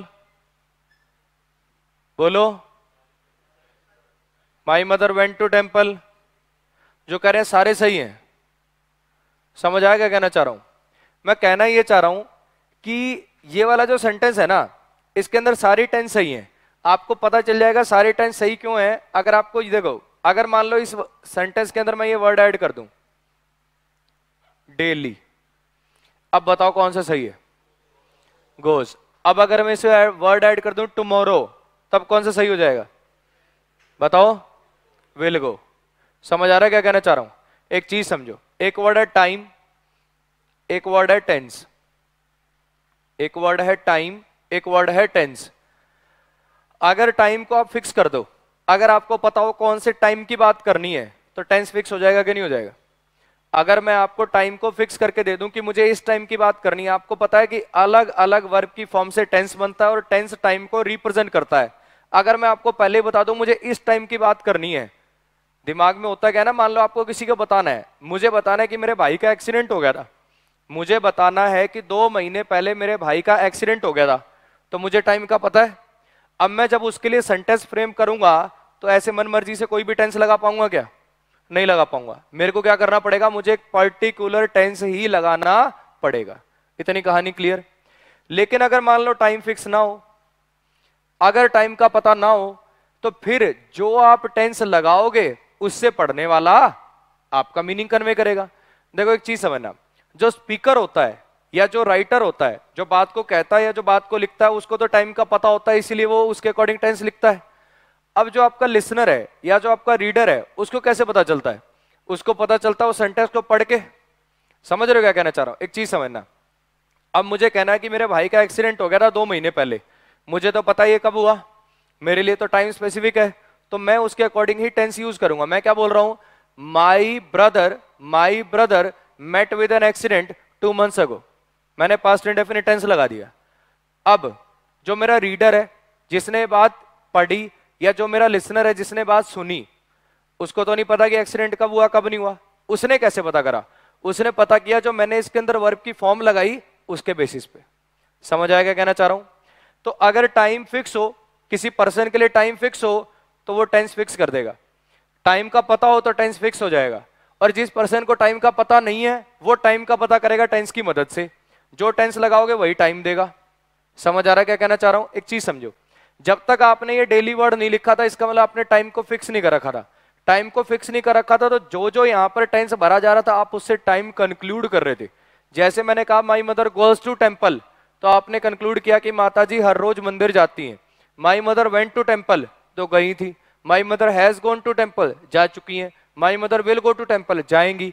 अगर यहां पर टाइम नहीं गिवन है तो जो टेंस भरोगे उससे टाइम का पता कर रहे हो, लेकिन अगर मैं यहां पे टाइम फिक्स कर दूं तो फिर टेंस भी फिक्स हो जाता है। समझ में आया। अब एक बार बताओ, जो एग्जामिनर है मान लो आपसे वो चाहता है कि टेंस का एरर पूछ लूं, वो चाहता है कि मैं इस लड़के से प्रेजेंट इंडेफिनिट टेंस का एरर पूछूंगा, तो उसको कोई ना कोई हिंट लगा के देना पड़ेगा कि नहीं लगा के देना पड़ेगा। ऐसे अगर वो सेंटेंस छोड़ देगा my mother dash to temple, तो सारी सही हो जाएंगे। इसका मतलब हर टेंस के कॉरस्पॉन्डिंग एक हिंट है। अगर उसको आपसे एरर पूछना है तो हर टेंस के कॉरस्पॉन्डिंग एक हिंट है जो वो लगा के देगा, बस आपको वो हिंट पहचानने की नजर होनी चाहिए। जैसे आप वो हिंट पहचान लोगे तो आप उसके अकॉर्डिंग टेंस सही कर दोगे। समझ आएगा कहना चाह रहा हूं। हर टेंस का एक कॉरस्पॉन्डिंग हिंट होता है, चाहे फिर वो प्रेजेंट इंडेफिनिट हो, चाहे प्रेजेंट परफेक्ट हो, चाहे पास्ट परफेक्ट हो। आपको बस वो हिंट में जो बताना है वो हिंट लगा, वो पेपर में आएगा, आपको पता चल जाएगा कि शायद ये यहां पर ये टेंस लगवाना चाहता है, आप टेंस की करेक्शन कर दोगे। Is that clear.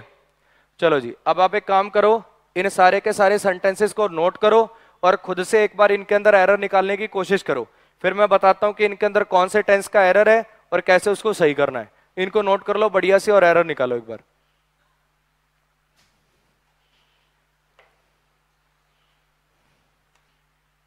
आ जाओ भाई, अब इन सेंटेंसेस को देख लेते हैं।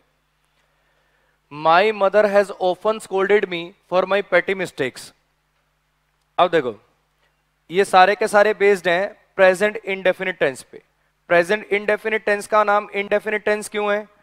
क्योंकि देखो, कॉन्टिन्यूस टेंस का नाम कॉन्टिन्यूस टेंस क्यों है? क्योंकि एक्शन की कॉन्टिन्यूटी को दिखाता। परफेक्ट टेंस का नाम परफेक्ट टेंस क्यों है? क्योंकि परफेक्शन को दिखाता है। परफेक्शन का मीनिंग कंप्लीशन भी होता है।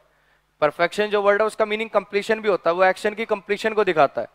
परफेक्ट कॉन्टिन्यूस टेंस का नाम परफेक्ट कॉन्टिन्यूस क्यों है? क्योंकि वो परफेक्शन को भी दिखाता है और मतलब कॉन्टिन्यूटी को भी दिखाता है और परफेक्शन को भी दिखाता है।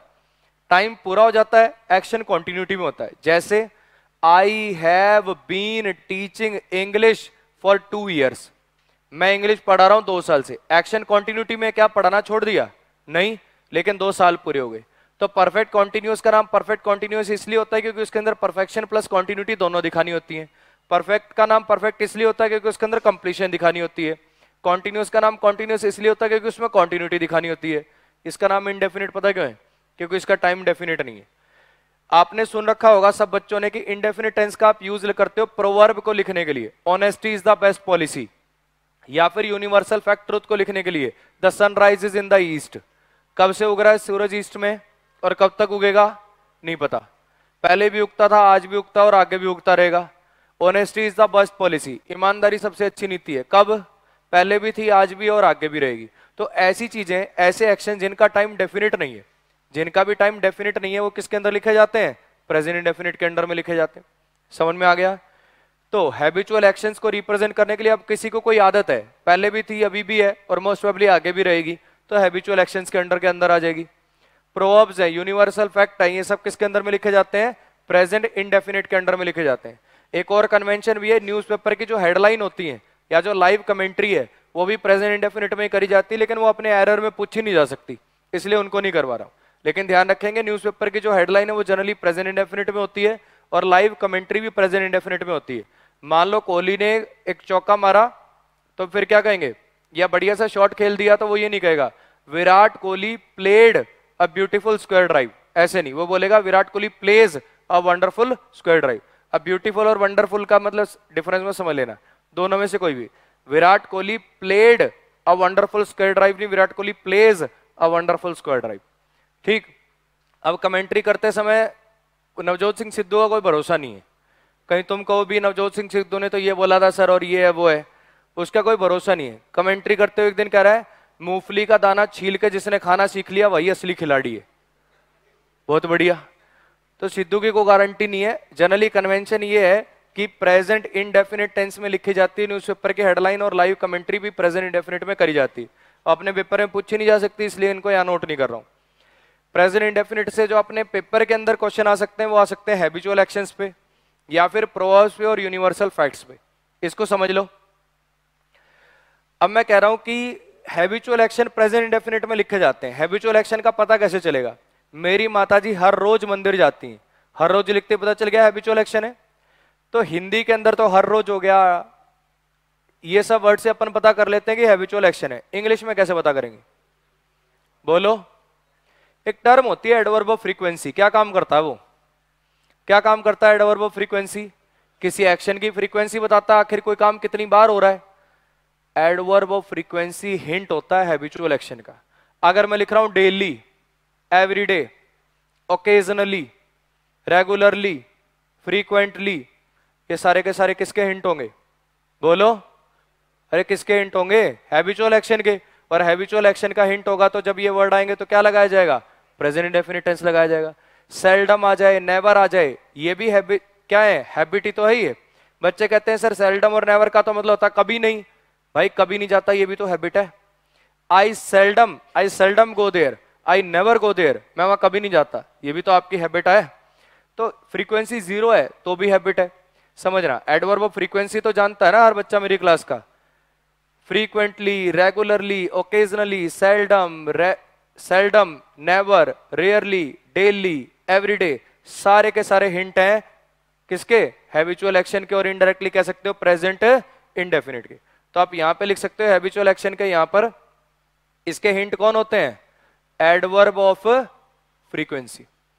क्या लिखवाने की जरूरत है? चलो जी। तो अब मैंने यहां पे ऑफन देख लिया। ऑफन देखते ही मुझे पता चल गया ये काम तो हर रोज ही कर रही मम्मी, कोई बात हो हर बात पे डांटना शुरू कर देती है। My mother has often scolded me for my पेटी मिस्टेक्स। मेरी माताजी मुझे हमेशा डांटती रहती है मेरी छोटी मोटी गलतियों के लिए। पेटी मिस्टेक्स का मतलब है ऐसी गलतियां जिन्हें नजरअंदाज किया जा सकता था। तो फिर आपको यहां पे क्या लिख देना चाहिए? माई मदर ऑफन स्कोल्ड्स मी। समझ में आ गया? यहां पे आपको कर देना चाहिए my mother often scolds me. Next पे आ जाओ। Rohan has gone to gym regularly so he is very fit. Rohan gym हर रोज जाता है, जिम रेगुलरली जाता है इसलिए बड़ा फिट है। अब रेगुलरली से मुझे पता चल गया हैबिचुअल एक्शन है, हाँ कि ना? अगर ये इसका हैबिचुअल एक्शन है तो हैज गॉन लगाओगे, क्या लगाओगे? यहां पे लगाओ गोज। रोहन जाता है हर रोज जिम। समझ में आ गया? इस पे आ जाओ। An empty vessel has sounded much. अब ये बताओ क्या है? ये है जी प्रोवर्ब। ये क्या है? प्रोवर्ब है। कौन सी प्रोवर्ब है? सुना होगा आपने, थोथा चना बाजे घना। सर इसमें थोथा और चना कहां है? इसमें थोथा चना नहीं है, इसके भाव वो है। जैसे अपन हिंदी वाले कहते हैं थोथा चना बाजे घना, अंग्रेज कहते हैं an empty vessel sounds much. कहने का मतलब खाली बर्तन ज्यादा आवाज करता है। थोथा चना बाजे घना का मतलब क्या होता है? जिसके पास ज्ञान कम होता है ना वो दिखावा ज्यादा करता है। तो जिस एक एम्प्टी वेसल जो होता है वो क्या है? आवाज ज्यादा करता है। An empty vessel sounds much. An empty vessel sounds much. अब बच्चा क्या कहता है? सर एक बात बताओ, मुझे कैसे पता चलेगा ये प्रोवर्ब है? ईमानदारी से हाथ उठाओ जिसको नहीं पता था कि ये प्रोवर्ब है। काफी है। तो सर मुझे कैसे पता चलेगा कि ये प्रोवर्ब है?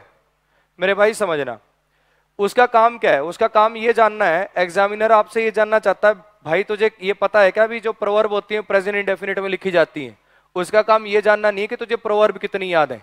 अगर उसका काम यही जानना होता तो जैसे 5 नंबर के एसएससी में ईडीएम आते हैं ऐसी वो फिर पूछ लेता, 5 नंबर की प्रोवर्ब भी पूछ लेता। अरे समझ रहे हो? जैसे वन वर्ड आते हैं, जैसे ईडीएम आते हैं, ऐसे 5 नंबर की प्रोवर्ब भी आ जाती। तो उसका मकसद ये जानना नहीं है कि तुझे प्रोवर्ब कितनी याद है, उसका मकसद ये जानना है क्या तुझे पता है कि प्रोवर्ब को प्रेजेंट इंडेफिनिट टेंस में लिखा जाता है। तो प्रोवर्ब ऐसी आएगी जो आपने सुन रखी होगी। अब समस्या है कि सुन तुमने दो ही रखी है, honesty is the best policy और practice makes a man perfect. इसके अलावा भाइयों को कोई आती नहीं तो फिर ये होता नहीं। अब ये 3-4 मैंने बता दी हैं, 4-5 और पहले भी, जैसे एक पहले आई होगी to err is human, to err is human, गलती का नाम ही इंसान है, वो भी प्रोवर्ब है। एक नाउन चैप्टर के अंदर पहले आई होगी रिचेस हैव विंग्स, ईमानदारी के पंख होते हैं, वो भी प्रोवर्ब है। तो ऐसे कोर्स चलते चलते 3-4 प्रोवर्ब आ जाएंगी, 3-4 यहां लिख दी हैं और इन्हीं में से कोई एक आधी फंस जाएगी। चलो जी नेक्स्ट पे आ जाओ। A rolling stone is gathering no moss, a rolling stone is gathering no moss, ये भी प्रोवर्ब है। इसका क्या मीनिंग है, इसको भी प्रेजेंट इंडेफिनिट में लिख देंगे, यहां पे आएगा गैदर्स। इसका मीनिंग क्या है कि एक लुढ़कता हुए पत्थर पे कभी काई नहीं जमती, एक लुढ़कते हुए पत्थर पे कभी काई नहीं जमती। काई को यहाँ पे पॉजिटिव सेंस में लिया गया है कि लुढ़कते हुए पत्थर जो होता है उस पर कभी जीवन पनप नहीं पाता। इसका मीनिंग क्या होता है, इसका मीनिंग देखो ऐसा होता है, कई लोग होते हैं जो अपना प्रोफेशन या अपना प्लेस हर रोज ही बदलते रहते हैं। अब एक बंदा है, वो मैंने एक मूवी देखी थी, उसमें थी जेनेलिया डिसूजा, फरदीन खान, गोविंदा। उसमें वो गोविंदा तलाक वलाक कराता होता है इनके, देखिए किसी ने मूवी, क्या नाम था, कौन सी, लाइफ पार्टनर। चलो ऐसी को मूवी थी, उसके अंदर वो क्या होती है, जेनेलिया डिसूजा जो होती है ना, वो डेली अपना प्रोफेशन चेंज करती रहती है। ये फरदीन खान उसको कहता है भी तू भी कुछ कर लिया कर घर में, कोई सपोर्ट कर अपने रिलेशनशिप को, और ये वो है। वो डेली अपना प्रोफेशन चेंज करती रहती है, कभी कहती है आज मैं टीचर बनूंगी, अब कहती मैं डॉक्टर बन जाऊंगी, अब मैं कह रही इंटीरियर डिजाइनर बन जाऊंगी। तो डेली कुछ ना कुछ नुकसान करती रहती है, कभी घर में आग लगा देती, कभी कुछ कर देती, कभी कुछ कर देती। तो कहना वो ही चाह रहा है कि जो भी इंसान ऐसा होता है जो टिक के काम नहीं करता, जैसे तुम करते हो ना, अब एसएससी की तैयारी कर रहे हो, बैंक का पेपर आ गया, बैंक की तैयारी करने लगे, अब एनटीपीसी का पेपर आ गया, इंग्लिश छोड़ दो भाई, एनटीपीसी में इंग्लिश नहीं आती, रेलवे में इंग्लिश नहीं आती, इंग्लिश अब परे, इंग्लिश की किताब अब साइड पे रख दी। जो ऐसे लोग होते हैं वो कभी सक्सेसफुल नहीं होते, जो एक काम टिक के बैठ के नहीं करते वो लोग सक्सेसफुल नहीं होते। यही इस प्रोवर्ब का मतलब। एक रोलिंग स्टोन, एक लुढ़कता हुआ पत्थर, मतलब कभी इधर हो लिया, कभी इधर हो लिया, कभी इधर हो लिया, उस पर कभी काई नहीं जमती, इसका मतलब कभी वो सक्सेसफुल नहीं होता। समझ में आया। एक ऐसा पर्सन जो अपना प्रोफेशन या अपना प्लेस, अब मैं जैसे मैं कर रहा था, कभी सोच रहा हूँ दिल्ली पढ़ा लूं, कभी सोच रहा जयपुर पढ़ा लूं, एक जगह कहीं रुकूंगा तभी तो उस जगह पे नाम बनेगा। तो धीरे धीरे धीरे धीरे ये बात मुझे समझ में आ गई, ठीक, तो अब मैं जयपुर ही रुकूंगा। तो और यहीं से ऑल ओवर इंडिया अपन ऑनलाइन क्लासेस के थ्रू ही पढ़ा लेंगे। जयपुर शहर भी बढ़िया है, बालक भी बढ़िया है, यहाँ पर देखो कॉम्प्रोमाइज भी कर लेते हैं। चलो आ जाओ, इस पे आ जाओ। A bad workman was quarrelling with his tools, एक बुरा कारीगर अपने औजारों से लड़ रहा था। ये प्रोवर्ब सुनिए क्या, सुन तो रखी है तुमने, लेकिन तुमने किसी और ही ढंग से सुन रखा है इसको। वो सुनिए तुमने, नाच ना जाने आंगन टेढ़ा, क्या मतलब होता है उसका, कि नाचना खुद को आता नहीं और कमी आंगन में निकाल रहा है। इसका मतलब है कि काम खुद को ना करना आए और फिर कोई ना कोई बहाने बनाना। अब मान लो मैं किसी को कह दूं भाई ये काम कर, मुझे ना क्लास के लिए एक बढ़िया सा बोर्ड तैयार करके दे दे, या जिसपे मैं हाथ वाथ रखूं ऐसी चेयर तैयार करके दे दे। वो कारीगर ले गया, माप पाप लेके चला गया, जब वापिस आया तो आडी बांगी सी कुर्सी बना लाया। मैं कहा भाई ये क्या है, कहता सर वो एक्चुअली मेरी ना थोड़ी सी आरी ना बढ़िया ब्लेड वाली नहीं थी, नहीं तो मैं बना देता। तो बहाने ढूंढना, बहाने ढूंढना, मतलब काम खुद को नहीं आता, बहाने ढूंढ रहा है। अब मान लो दोस्त की शादी है, कौन नाच के दिखाओ, नाच के दिखाओ, नाच के दिखाओ। अब नाच के दिखाने की बारी आई, अब नाचने स्टेज पे चढ़ गया है, नाचना कुछ नहीं आता, फिर आगे कह रहा है यार ये ना डीजे का फ्लोर बढ़िया नहीं था। अगर ये डीजे का फ्लोर बढ़िया होता, तेरा भाई ऐसी मून वॉक निकाल के दिखाता तेरे को यहाँ पे। तो ऐसे लोग, मैं नहीं करता ये सब काम, ठीक है, मेरा दूसरा सिस्टम रहता है, दूसरा सिस्टम रहता है अपना, ठीक। अपन डीजे वालों के तो आसपास भी नहीं भटकते। और एक बार वो थोड़ा सा ना किनारे पे गाड़ी लगा के काम करके आना पड़ता है, उसके बाद फिर ढोल वहीं बजता जहां अपन खड़े होते हैं। चलो आ जाओ। तो अब bad workman quarrels with his tools, एक बुरा कारीगर अपने औजारों से लड़ता है। ये भी क्या है, एक प्रोवर्ब है जिसको आप हिंदी में कहते हो नाच ना जाने आंगन टेढ़ा। नेक्स्ट पे आ जाओ। Trees prepared food with the help of CO2 and sunlight. पेड़ जो होते हैं वो अपना खाना CO2 और सनलाइट की हेल्प से बनाते हैं। अब मुझे बताओ यूनिवर्सल फैक्ट है कि नहीं है ये? तो यूनिवर्सल फैक्ट है, पेड़ तो अपना खाना CO2 और सनलाइट से ही बनाएंगे। ऐसा थोड़ी आज इनका मूड नहीं है कहेंगे डोमिनो से पिज्जा ऑर्डर कर लो, ये तो हमेशा CO2 और सनलाइट से खाना बनाएंगे। तो यहाँ पे आएगा ट्रीज प्रिपेयर, इसको प्रेजेंट इंडेफिनिट में रहने दो। If you heat water above 100 degree Celsius it will change into vapours.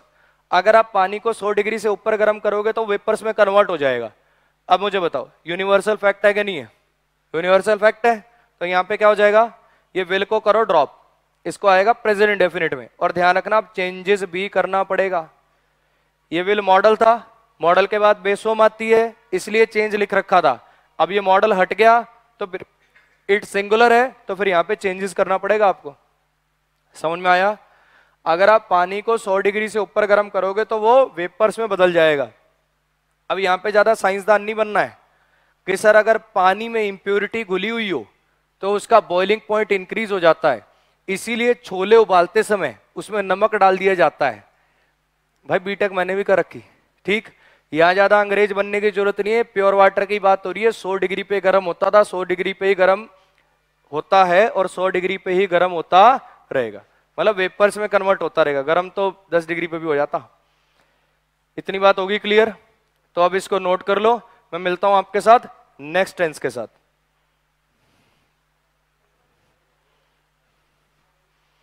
आ जाओ भाई, अब इन सेंटेंसेस को देख लेते हैं। सबसे पहले आप इन सारे सेंटेंसेस को खुद से नोट करेंगे और फिर फाइंड आउट करने की कोशिश करेंगे जो अभी टेंस लगा हुआ है क्या वो सही लगा हुआ है। अगर वो नहीं सही लगा हुआ तो उसकी जगह पे कौन सा लगना चाहिए। करो एक बार इनको खुद से।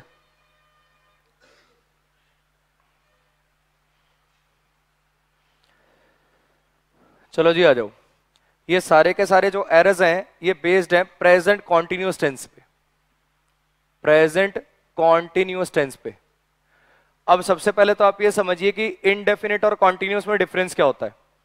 इनडेफिनिट दिखाता है परमानेंसी को, कहने का मतलब ऐसे एक्शन जो परमानेंट हो। अगर मैं लिखूं रोहन प्लेज क्रिकेट तो रोहन क्रिकेट खेलता है, कहने का मतलब उसका परमानेंट एक्शन है, कल भी खेल रहा था, आज भी खेल रहा है, आगे भी खेलता रहता है।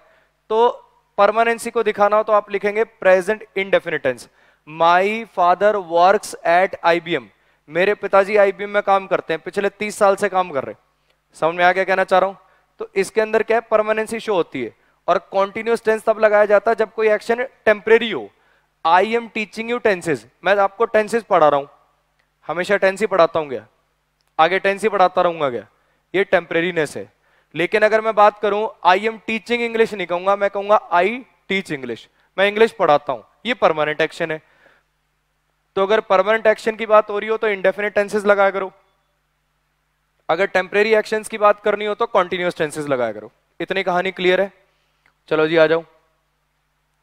अब जैसे प्रेजेंट इनडेफिनिट के हिंट थे, क्या क्या हिंट थे, हैबिचुअल एक्शन को दिखाने के लिए एडवर्ब ऑफ फ्रीक्वेंसी थे, ऐसे यहां पे भी तो कोई ना कोई हिंट होगा ना यार, वरना पता कैसे चलेगा। मुझे एक बात बताओ, अगर मैं ऐसा लिख दूं I am playing cricket, I am playing cricket, सही गलत?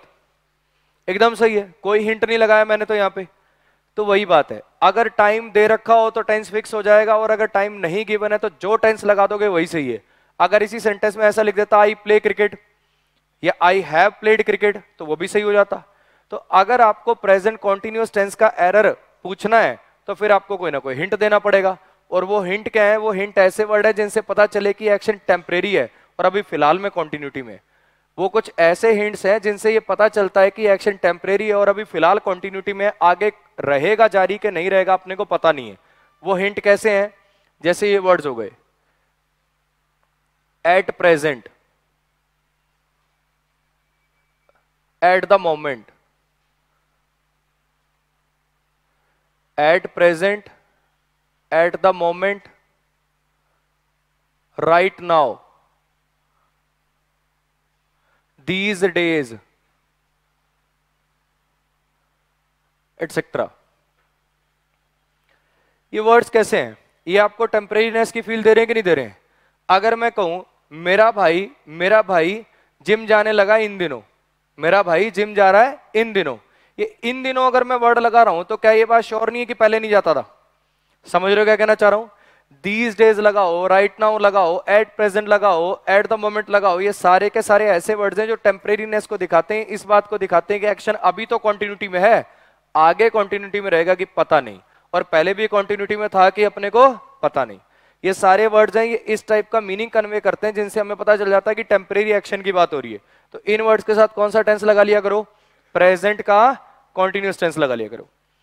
अब इसमें बताओ मुझे क्या आएगा, माई फादर वर्क्स या इज वर्किंग एट IBM। देखो समझना, वर्क्स भी सही है और इज वर्किंग भी सही है। वर्क्स लगाओगे तो इसका मीनिंग क्या हो जाएगा, इसका मीनिंग हो जाएगा मेरे पिताजी IBM में काम करते हैं, और इज वर्किंग लगाओगे तो इसका मतलब क्या हो जाएगा, अभी फिलहाल काम कर रहे हैं। लेकिन एक बात बताओ, अगर मैं आपको भरने को कह दूं कि दोनों में से भर दे, तो कौन से को प्रेफर करना चाहिए? यार ये जो पिताजी टाइप की एज के आदमी है ना, इनके लिए टेम्परेरी काम करना थोड़ा सा मुश्किल सिनेरियो है। अभी कोई यंग एज का हो, कोई प्रोजेक्ट्स पे काम कर रहा हो, बार बार जॉब स्विच कर रहा हो, फिर तो मैं समझ भी लेता। अगर पिताजी के काम करने की बात होगी तो अपन किसको प्रेफर करेंगे, वर्क्स को प्रेफर कर लेंगे। समझ आ रहा है क्या कहना चाह रहा हूं? ग्रामर से ये भी गलत नहीं, ये भी गलत नहीं है, दोनों के अपने अपने मीनिंग है। अगर इज वर्किंग लगा दोगे तो इसका मतलब ये एक्शन टेम्परेरी है, परमानेंट वो IBM में काम नहीं करते, हो सकता है डेल में काम करते हो, किसी और कंपनी में काम करते हो, कुछ दिनों के लिए कुछ प्रोजेक्ट वगैरह के लिए वो IBM में गए हुए। समझ में आया क्या कहना चाह रहा हूं? परमानेंट दिखाना तो ये, टेम्परेरीनेस दिखाना तो ये। इस सेंटेंस में कोई ऐसा हिंट नहीं है जो पक्का फिक्स कर दे कि ये परमानेंट है कि टेम्परेरी है, इसलिए दोनों सही हैं। लेकिन सेंटेंस पढ़ के मुझे लग रहा है कि अगर पिताजी के काम करने की बात हो रही है तो परमानेंट एक्शन होने के चांस ज्यादा है, इसलिए मैंने इसको डबल टिक कर दिया। इतनी पिक्चर क्लियर है? नेक्स्ट पे आओ। Rohan works on a new project these days. क्या ये बात दीज डेज से क्लियर नहीं हो गई कि ये एक्शन टेम्परेरी है? अरे बोलो, अगर ये एक्शन टेम्परेरी है तो फिर इसको किस में लिख देना चाहिए मुझे? प्रेजेंट कॉन्टिन्यूस टेंस में लिख देना चाहिए। क्या लिख दूं? Rohan is working on a new project these days. Rohan इन दिनों एक नए प्रोजेक्ट पे काम कर रहा है। Mukesh has taught us English at present. Mukesh has taught us English at present. At present का मतलब क्या है? अभी। अभी एक्शन जारी है। अब अगर अभी एक्शन जारी है तो फिर आपको क्या लिखना चाहिए था? Mukesh is teaching. Mukesh is teaching English at present. Mukesh हमें इंग्लिश पढ़ा रहा है अभी। समझ में आया? आपने घर पे फोन किया, आपने घर पे फोन किया, मम्मी से बात करनी थी, पापा ने फोन उठा लिया। पापा कह रहे हैं अभी वो तो खाना बना रही है, तो मैं क्या कह रहा हूं? She is preparing food right now. She is preparing food right now. या आपके पापा क्या कह रहे हैं कि वो अभी खाना बना रही है तो बाद में कॉल कर लेना। She is preparing food right now so call her later, तो बाद में फोन करना। आपने क्या लगा दिया? प्रिपेयर्स। इसका मतलब क्या हो गया? वो खाना बनाती हैं, वो खाना बनाती हैं तो बाद में बात करना। खाना बनाने वाली से तू क्या बात करेगा? अरे आ रहा है समझ में? तो यहाँ पे ये राइट नाउ से पता चल रहा है कि आपको ये दिखाना था कि एक्शन फिलहाल कॉन्टिन्यूटी में है, तो फिर यहाँ पे प्रिपेयर से नहीं क्या लिखना चाहिए था आपको? यहाँ पे आपको लिखना चाहिए था is preparing. She is preparing right, she is preparing food right now so call her लेटर। Is that clear? नेक्स्ट पे आ जाओ। This box is containing sweets prepared by my mother. इस बॉक्स में मिठाइयां हैं जो मेरी माँ ने बनाई हैं। बोलो जी, सही गलत? क्यों गलत है? ये पढ़ चुके हैं, आ रही है याददाश्त? क्या याददाश्त आ रही है कि ये सर जो कंटेन वर्ब है ना, ये कंटेन वर्ब एक स्टेटिव वर्ब बताई दिया आपने, और स्टेटिव वर्ब की ING फॉर्म नहीं होती, और अगर इसकी ING फॉर्म नहीं होती तो यहाँ पे कंटेन्स लिखना पड़ेगा। अरे रोबोटो, याद है कि नहीं है? स्टेटिव वर्ब इनकी ING नहीं होती, कंटेनिंग नहीं आएगा, कंप्राइजिंग नहीं आएगा, लुक, सीम, अपीयर जब उनका मतलब वो दिखाई पड़ना, थिंक, बिलीव, कंसीडर जब उनका मतलब वो मानना, तब ये स्टेटिव वर्ब हो जाती है। इनकी ING फॉर्म नहीं आती, क्योंकि ING फॉर्म में लिखने का अर्थ है कॉन्टिन्यूस टेंस में लिखना, और कॉन्टिन्यूस टेंस में लिखने का अर्थ है ये कहना कि एक्शन कॉन्टिन्यूटी में है, और ये कहना कि एक्शन कॉन्टिन्यूटी में इसका मतलब उसमें टाइम कंज्यूम होना। अब इसका मीनिंग क्या है? इसका मीनिंग है कि इस बॉक्स में वो मिठाइयां जो मेरी माँ ने बनाई थी, हुआ टाइम कंज्यूम। माँ के मिठाई बनाने में तो टाइम कंज्यूम हुआ, लेकिन इसके बॉक्स में होने में कोई टाइम कंज्यूम हुआ क्या? नहीं हुआ। तो यहां पे आप कंटेनिंग नहीं, आप कंटेन्स लिखेंगे। लास्ट पे आ जाओ। They are always watching TV that is why they don't get good marks. वो हमेशा टीवी देखते हैं इसलिए उनके अच्छे नंबर नहीं आते। क्या लिखना चाहिए अपने को यहाँ पे? अरे बोलो, they always watch TV. Sir habitual action है, ऑलवेज लगा हुआ है, एडवर्ब ऑफ फ्रीक्वेंसी है, तो यहां पे वॉच कर देना चाहिए अपने को।